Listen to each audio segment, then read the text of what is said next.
Hi, Karen Craig Parker here with your weekly Human Design Evolution Report. So, last week I spent a lot of time unpacking the nodal themes and how the nodes set the plot outline, if you will, for what we're working with. And I said last week that the nodal themes are about to shift. So, our nodes actually highlight a brand new theme until the end of April. So, we've got a couple of months to really dive deep into this new theme. Our south node theme is in the gate 5, the gate of consistency. The north node theme is in the gate 35, the gate of experience. This gives us a brand new exploration, if you will, that oftentimes can be an exploration that has the potential to be sometimes laden with guilt, laden with self-recrimination, and even shame. Because in the next couple of months, we're going to be exploring the themes of patterns and habits and how our patterns and habits either are or are not creating the experiences, the breakthroughs, if you will, that we want to be having in our life. So the South Node theme is the work that has to be done first in order for us to move into the North Node theme. So our South Node theme is literally in the gate 5 where habits live in the quantum human design chart. This energy of consistency gives us the habituated patterns that support us in crafting and aligning with mastery. The gate 35, the North Node theme experience, actually is a pattern busting kind of an energy. So it seems a little bit ironic, but what it really means is that when we change our patterns and habits, when we create a new set of patterns and habits that support creating something new and different, we actually have the power in the next couple months to activate for ourselves some significant breakthroughs or breaking free, if you will, out of old patterns and habits. Now, habits is, as I said, a really charged concept for us. We have a lot of mythology around the relationship between habits and success. And oftentimes we think that if we are not habituated or we don't have habits as part of our regular practice, that we can't have success. Now, we know by design, some of you, those of you who have the gate 5 defined in your chart, are more likely to have consistency in habits, which can also sometimes be rigidity and failing to get into the flow of things and being a little bit OCD about patterns and habits. So just know there's a shadow side with that before you get all smug about it. And some of us are designed to literally not have patterns and habits. Those of you who have the gate 15, that comes off the top bottom left of the G center pointing towards the 5. Patterns and habits are not necessarily your greatest way of creating. You create more around flow. But that being said, with this as our nodal theme, what we're really exploring is maybe not so much the theme of habits, which I want to take the charge off of that because I don't want any of you to beat yourselves up about not having habits. So let's translate the phrase habits or consistency to the term order. It's springtime in the Northern Hemisphere. We're getting ready to get things in order, right? We're doing spring cleaning. If you're doing Passover, you're cleaning out everything. We're getting ready to make room for new growth, right? And that means we're getting, we're opening up the window. Well, not here in Minnesota, but some of you might be opening up your windows and clearing things out and starting to think about where do you need to make space? Where do you need to create order? Order for all of us is different. Some of you can have what my mother might judge as a really messy house and know exactly where everything is in your seeming chaos. And some of us can be really, really organized and still not have everything in order. So I want to invite you as we weave into this new nodal theme that we maybe use the term order to explore if we're living in alignment with order in some key areas of our life. This is a really good time for you to really look at. Are you in order spiritually? Do you have an ordered practice that supports you in drawing on your connection to source, especially if you need to take big leaps of faith, which is a part of our theme this week too? Do you have a habituated, consistent practice that allows you to put yourself or be in order with source, however that works for you. That might be daily practices, that might be weekly practices, that might be, just keeping major religious holidays. It's kind of up to you. This is the thing I want you to really get. This is about you defining for yourself what's your order and not falling prey to some exterior expert, if you will, that tells you this is what order looks like. This is your order. What is your sense of order like? And are you in a state of order? The second area that I would like to encourage you to look at is, how is your relationship with yourself? Are you in order with yourself? Do you nurture yourself? Are you feeding yourself well? Are you getting enough sleep? Are you getting enough movement and exercise?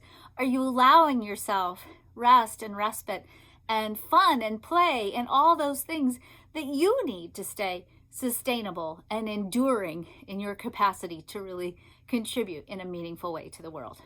The third area is your relationships. It's very hard for us to have our priorities right in our relationships if our self-care and our own resource tank, if you will, is empty. So we have to really also explore, are we living in order in our relationships? Are we prioritizing our relationships correctly? It's tricky right now. Many of us are still deeply focused at a home-based life. Maybe we don't have relationships like we used to. Maybe we need to cultivate a different way of being in relationship. For some of us, I know this has been a thing in our house, we're together 24/7. So finding ways to make room for our marriage relationship versus our parenting relationship has been an adventure, a good one, but an adventure.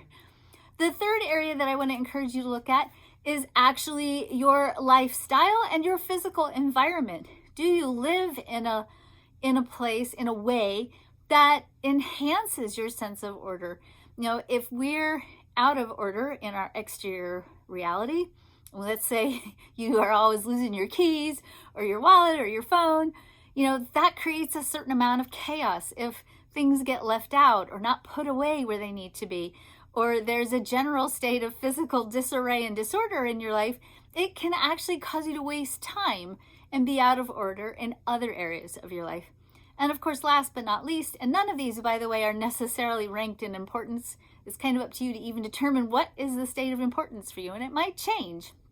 But that last place is, is your career and your life purpose fulfillment in order?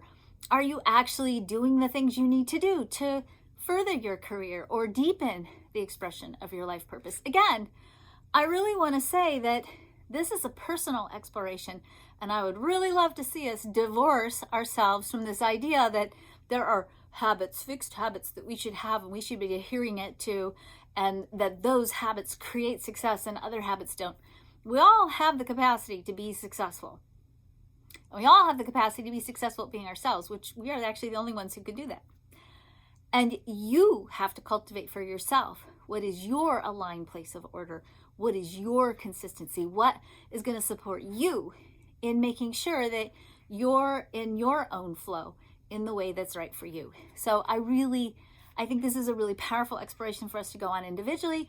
And certainly the more we are individually in order, the more we have to bring to the table, because the other theme that we're looking at this week is really cultivating enduring sustainable energy, with the sun starting off this week in the gate 55, moving to the gate 37, the gate of harmony. So we're moving from faith in the 55 to harmony in the 37, the earth in the 59, the energy for sustainability, and the moving to the gate 40 midweek and Wednesday to the gate of restoration.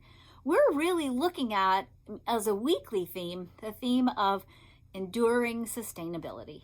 And for us to personally be sustainable, to make sure that we're not hitting that wall of that much, too much disruption, too much energy expenditure, too much exhaustion, too much pushing with will instead of aligning with faith. If we've been drawing on will and pushing and not taking those timeouts, those spaces in the weirdness that is our current reality, where we can retreat, if you will, to restore and restock and replenish our resources. It's tricky right now. But the exploration right now is really to ask ourselves, what do we need to do to be personally sustainable so that we can, in the big picture of things, cultivate patterns and habits, not only personally, but collectively, to start the process of laying the foundations for us to build sustainably in an enduring way on the planet. We have seen in the last couple of weeks crises in sustainability, especially around energy. And that is all very much what I expect to see at this point in time, given the planetary transits. We're looking at enduring, the theme of endurance, the theme of sustainability, and we're looking at what do we need to do to hold the emotional frequency in place to make the shifts and changes necessary. And if we're not holding the energy and we're instead pushing, we're hustling and we're forcing, and we're not creating the energy template first that supports the easy movement into the transition and change that we need to make, then we're getting out of order with ourselves.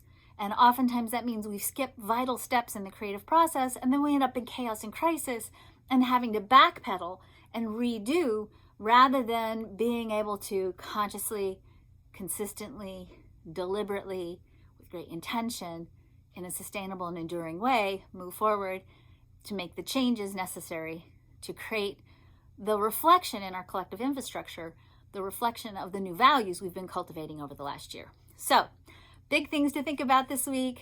Most importantly, don't judge yourself. I don't know why this is such a big thing for us. So many of us beat ourselves up for this.